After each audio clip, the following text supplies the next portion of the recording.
আসসালামু আলাইকুম সম্মানিত দর্শকবৃন্দ, এই মুহূর্তে দেশ ও প্রবাস থেকে যারা আজকে আমাদের এই প্রতিবেদন দেখছেন সকলকে আন্তরিক শুভেচ্ছা অভিনন্দন জানাচ্ছি। দর্শক শ্রোতা, যেই ঘাসটি নিয়ে কথা বলছি এটি হলো নতুন জাতের একটি ঘাস। দর্শক, এটি হলো তাইওয়ান হাইব্রিড। এই ঘাসটি বাংলাদেশের প্রেক্ষাপটে একেবারেই নতুন, যদিও এই ঘাসটি দেখতে অনেকটা জারা ঘাসের মতো দেখা যায়, তবে এই ঘাসটি জারা ঘাস নয়।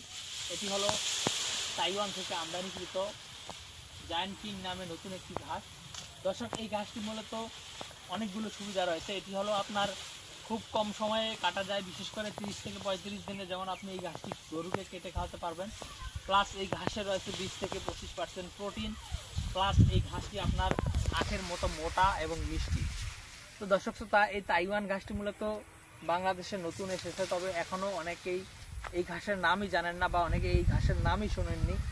মূলত সে কারণে এই গাছটি অনেকে চাষ করতে, নাম যেহেতু শোনেননি চাষ কেমনে করবে, অনেকেই জারা ঘাস আমাদের কাছ থেকে চান। আমাদের কাছে পর্যাপ্ত পরিমাণে জারা ঘাস রয়েছে। দর্শক, জারা ঘাস আমরা মাত্র 60 পয়সা করে বিক্রি করতেছি।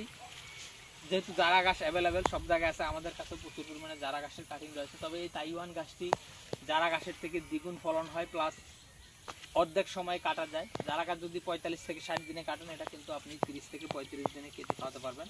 তো দর্শক, মূলত সে কারণেই এই তাইওয়ান গাছটি ফলন যেমন বেশি, সময় যেমন কম, প্রোটিন যেমন বেশি, সবই কিন্তু বেশি। সে কারণে এই ঘাসটি আপনি চাইলে চাষ করতে পারেন। আমাদের কাছে এই ঘাসের কাটিং রয়েছে।